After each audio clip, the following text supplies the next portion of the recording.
Hello my friend, welcome to another adventure. I'm back in my truck camper, heading to the top of a mountain, learning the real trick to trout fishing, you'll never guess, checking out this beautiful waterfall at dusk, and filling you in on what's happened. Let's get into it. During the late 1800s, nearly all the trees in this area were logged to provide wood for the underground tunnels and excavation efforts of the Comstock Lode of the Sierra Nevada. This same dusty trail I'm driving on played a crucial role in the timber transport network that supported these mines throughout the gold rush era.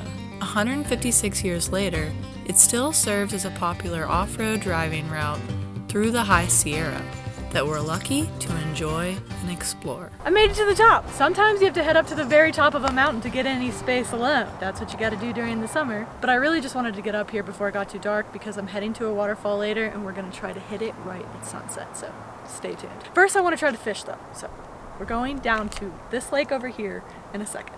I've just been working out some minor kinks with the truck. The most prominent one that sticks out is some vibrations that I was feeling pretty badly in the steering wheel. Initially I used balance beads in the tires to balance the wheels and tires. However, a friend recommended using something called Centromatics, which is kind of like this flat donut-like disc that goes on before the wheel. And ever since switching to that, it has made huge difference. I don't think I'd ever use balance beads ever again. Vibrations are gone. She's driving nice and smooth. And now I'm just driving around this full-size rig in single-track trails, no problem. You might have noticed you haven't seen any fish on the channel, and that's because I never catch any. So I just decided to give up for a while and thought maybe the fishing gods would look down on me and say, okay, Hannah, it's time to fish again. I'm feeling like it's finally time to pick up that rod again and cast it into that lake right down there. So wish me luck. Send me all your good luck fishing tips, or I might go back into retirement again. The demise of the Comstock Lode just before the turn of the century couldn't have come soon enough. It's estimated over 80% of the timber here was cut down. Evidence of the extensive logging can still be seen today, but it wasn't until conservation efforts took hold and the creation of national parks and forest reserves advocated to protect and preserve this beautiful land we have today.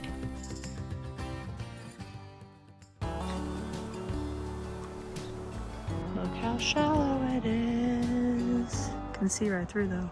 Then it just drops off. And then there's my line out there. Think I can catch a fish tonight? All is good. Wind is low. And I saw a bald eagle. Hoping he comes back so I can catch him on camera. It's a white tail, so it's a bald eagle.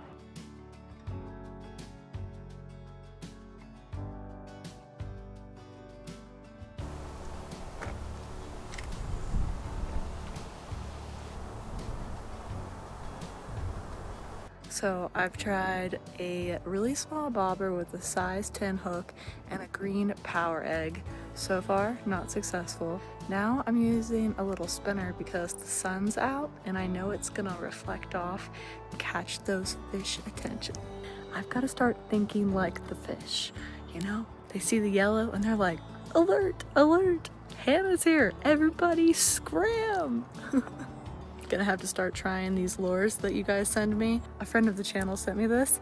I haven't tried it yet, but I'm thinking tonight's the night. He's cute, huh? Big juicy frog for a big juicy fish. Time to break a leg, Mr. Frog. He's really heavy. Like a sandbag. Now, does a frog just kind of coast, or does he sit? Mr. Frog's a little too big for the fish here, I've decided, so I'm gonna have to find him bigger fish to play with. So I'm just gonna kiss him goodnight. Goodnight, Mr. Frog. Okay, I'm gonna try using the sequin bikini as the lure now. Maybe that'll work.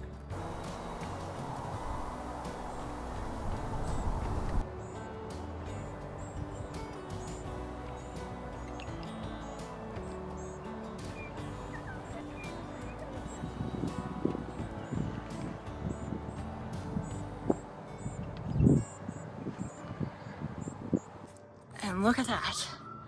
I caught a fish. He's small, but he looks like a tiger trout. Okay, Okay, Mr. Fish. Goodbye! Be free! Be happy and free. I knew the bikini would work.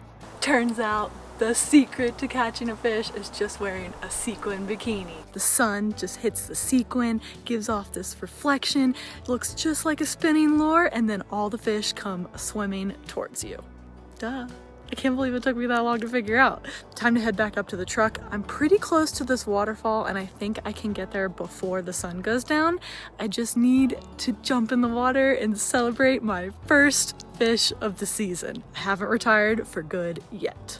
Oh yeah, was that a rainbow trout or a tiger trout? He didn't look like most of the rainbow trouts I've caught before, but I guess I don't have that many to compare him to. I've got like 5. Nature's bathtub. Let's check it out.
Just standing up here on the top of this rock enjoying this amazing view. I caught sunset just in time. This is right across from my campsite and I couldn't be luckier. I really can't complain. Nature is truly beautiful and spoiling me with these views tonight. Let's check out the view over there.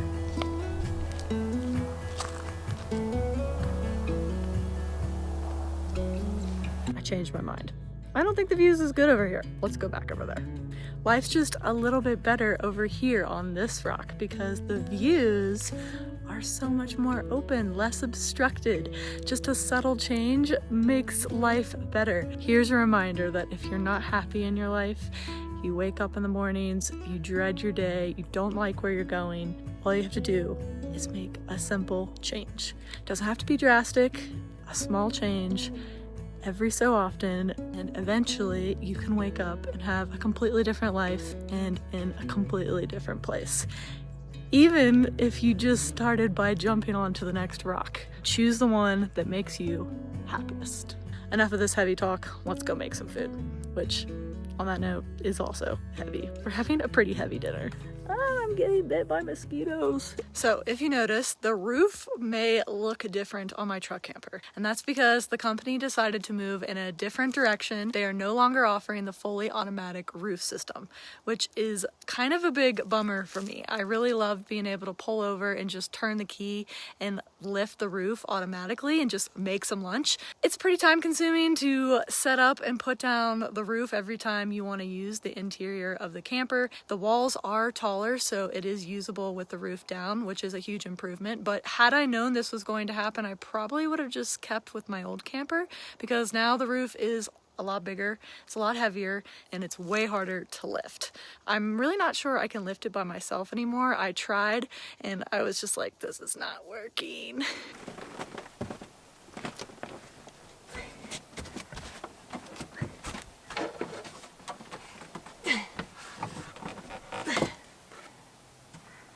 So it's a good thing that they may not offer the fully automatic, but they do have a semi-automatic option, which is not quick, but it is helpful if you have a heavier roof with an AC and solar panels, or you're just not super strong like me. I do think though that I'm going to be upgrading the struts on the outside, and I may be bummed about the roof, but I am happy that I have AC now, and it's very, very like low profile, which is awesome.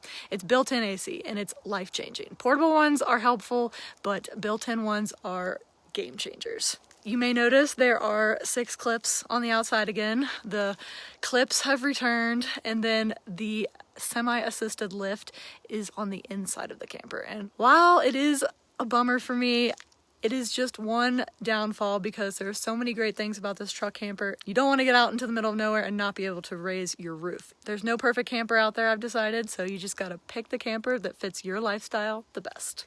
Let's hop inside. I'll show you this semi-automatic lift because it's on the interior, and then we'll make some dinner.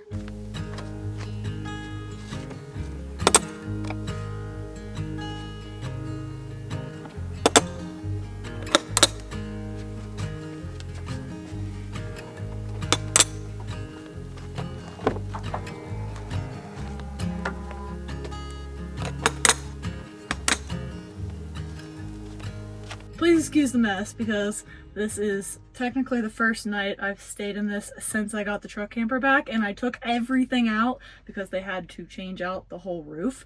Everything's kind of everywhere, but I want to give you an idea of what the semi-automatic roof looks like.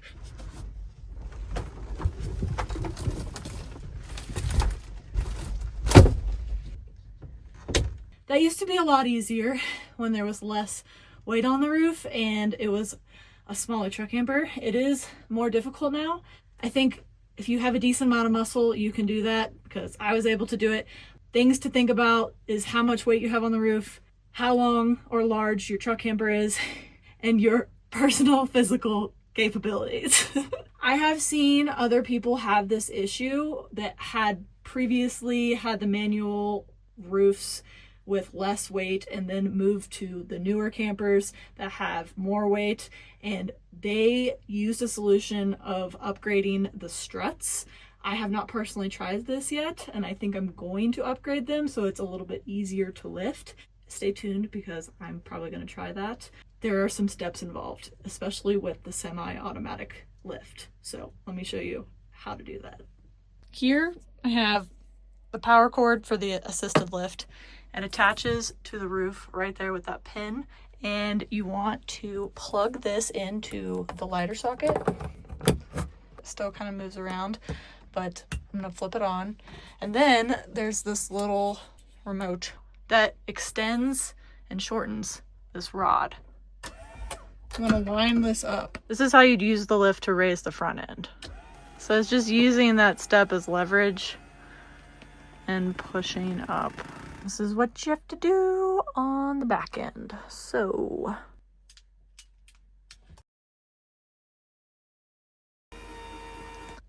it goes up that much, and then you just finish the rest with your hands, which is easy. I was able to move this a substantial amount with my arms, but I couldn't just like get it up. It was just a little too heavy. So that's why I think the struts being upgraded will really help.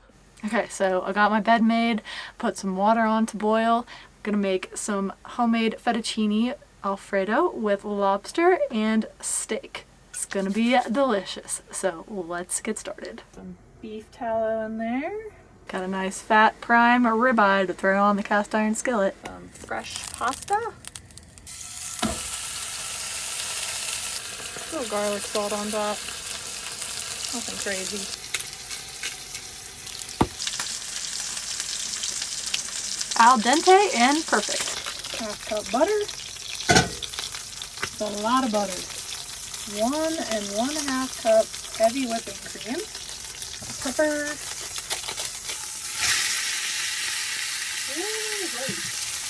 I'll add in Parmesan. 1 1/2 cup. Whisk that in. So we're going to place the steak back in here. Some pasta.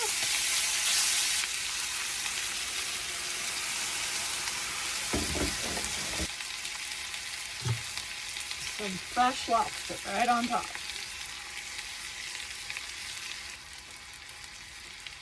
Looks delicious. I overcooked the steak a little bit, but you know, beggars can't be choosers.